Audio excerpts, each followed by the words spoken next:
Good afternoon. आज हम discuss करेंगे 12वीं क्लास के पॉलिटिकल साइंस के इम्पोर्टेंट क्वेश्चन के बारे में, जो हम ऑलरेडी क्लास कर चुके हैं। अब मैं कुछ उसके इम्पोर्टेंट क्लास जो नोट्स हैं, नोट्स की शक्ल में कुछ क्वेश्चन है जो पेपर में आने के चांसेस हैं, उस पर हम बात करेंगे। सबसे पहले हम लेते हैं शीत युद्ध के दौर के बारे में सवाल। तो शीत युद्ध के जो दौर के बारे में सवाल लेंगे तो पहला सवाल ये बन सकता है कि शीत युद्ध के दौर में गुट निरपेक्ष भूमिका पर विस्तृत चर्चा होगी। तो गुट निरपेक्ष आंदोलन का उद्भव कैसे हुआ, इस पर बात करेंगे। एक सवाल आ सकता है कि उसकी उत्पत्ति के बारे में आप सवाल बताइए कि गुट निरपेक्ष आंदोलन का उद्भव कैसे हुआ, उदय कैसे हुआ। तो बेसिकली क्वेश्चन नंबर 1 हो सकता है, या फिर क्वेश्चन नंबर 2 हो सकता है कि गुट निरपेक्ष के मुख्य सिद्धांत क्या क्या थे, इस पर चर्चा हो सकती है। या हो सकता है कि भारत की भूमिका गुट निरपेक्ष आंदोलन में क्या क्या थी, इस पर चर्चा हो सकती है, इस पर सवाल हो सकते हैं। तो मैं बता दूं कि हमने क्लास में डिस्कस किया है 3 सवाल, या फिर एक लॉन्ग आंसर होगा कि गुट निरपेक्ष पर संक्षिप्त में वर्णन नोट लिखिए और भारत की भूमिका पर चर्चा कीजिए। तो ये एक ही क्वेश्चन आ जाएगा। तो इन तीनों क्वेश्चन का आंसर हमें एक साथ मिलना है। तो आंसर हम लिखवा चुके हैं। तो पहला क्वेश्चन गुट निरपेक्ष आंदोलन का उदय कैसे हुआ, उसके मुख्य सिद्धांत क्या थे और भारत की भूमिका। तो जब भी हम लिखेंगे तो इन सब चीजों को जरूर लिखेंगे। तो आप देखें कि गुट निरपेक्ष उदय की अगर हम बात करें तो हम बात करते हैं कि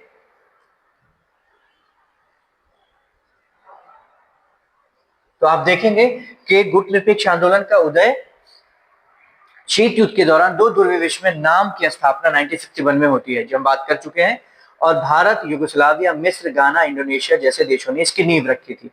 उसके बाद देखते हैं इसके 3-4 मुख्य सिद्धांत थे गुट निरपेक्ष के। वो क्या क्या थे? साम्राज्यवाद और उपनिवेशवाद का विरोध करेंगे, ये हम बात कर चुके हैं, इस पर हमें डीप में नहीं जाना है। सवाल हम बात कर रहे हैं गुट निरपेक्ष राज्य का, जो एक इंपॉर्टेंट सवाल आ सकता है, उस पर चर्चा। तो मुख्य से जब लिखेंगे तो उसका उद्भव के बारे में लिखेंगे, उसके मुख्य सिद्धांत के बारे में लिखेंगे कि साम्राज्यवाद और उपनिवेशवाद का विरोध, राष्ट्रीय स्वतंत्रता और संप्रभुता की रक्षा, गुटों से मुक्त रहना और स्वतंत्र विदेश की नीति अपनाना, शांति, सहयोग और विकास में समर्थन करना। ये 4 पॉइंट्स लिख सकते हैं। इसको एक्सप्लेन करेंगे जो आपकी नोटबुक में ऑलरेडी है। ये हम कुछ इंपॉर्टेंट क्वेश्चन डिस्कस कर रहे हैं जो कैसे सॉल्व करेंगे। भारत में की भूमिका पर अगर हम बात करेंगे तो पंडित नेहरू जो इसको रचनाकार थे गुट निरपेक्ष यानी कि नाम की नॉन अलायंस मूवमेंट, इसके रचनाकार के तौर पर पंडित नेहरू को देखा जाता है।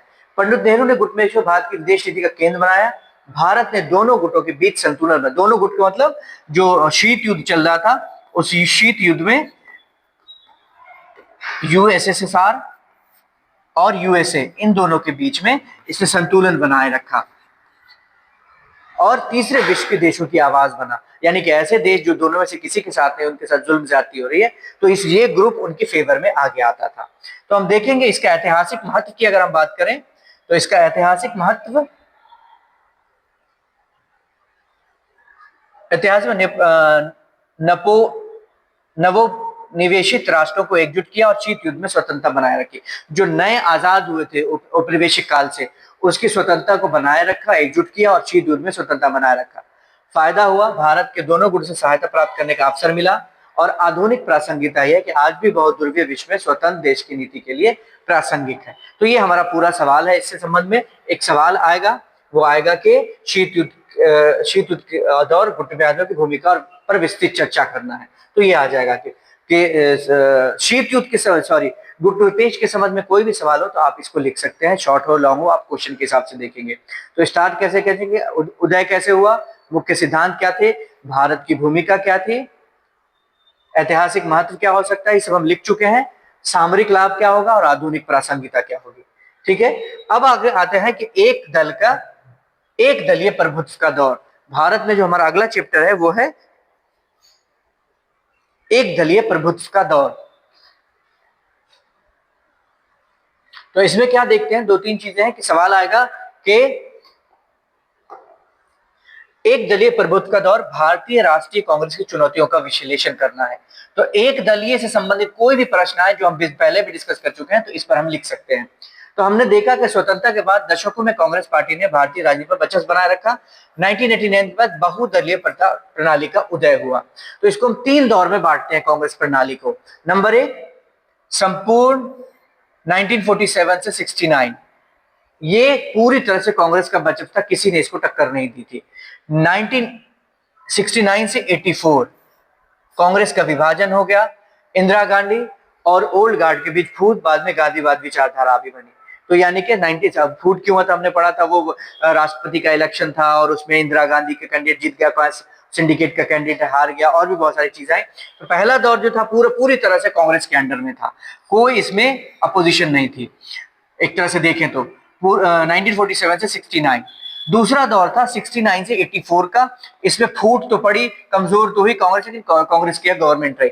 तीसरा दौर जो था वो 84 से 89 का था, राजीव काल जिसको कहा जाता है। नए संसाधनों का उन्होंने परिचय कराया, कंप्यूटर, एटीएम और नए टेक्नोलॉजी पर काम किया उन्होंने, लेकिन बहुत सारी चुनौतियां बढ़ी।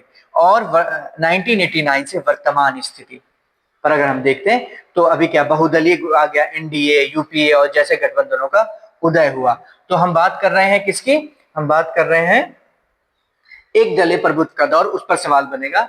भारतीय राष्ट्रीय कांग्रेस चुनौतियों का विश्लेषण करना है, तो हम इस तरह डायग्राम बना के हम नोट बना चुके हैं, उस पर लिख चुके हैं। तो आप देखेंगे कि पहला दौर 1947 से 69 का, दूसरा 69 to 84, 84 to 89 और 89 से अभी तक हम कह सकते हैं। उसके बाद हम देखते हैं कि इसके पीछे दो बड़े कारण थे कांग्रेस की सफलता के कारण, जो हम बात कर चुके हैं ऑलरेडी, कि वो क्या था कि स्वतंत्रता संग्राम की विरासत और वैधता, राष्ट्रीय स्तर पर मजबूत संगठन, विभिन्न सामाजिक समूहों का समर्थन और मजबूत नेतृत्व और राष्ट्रीय दृष्टि, ये थी।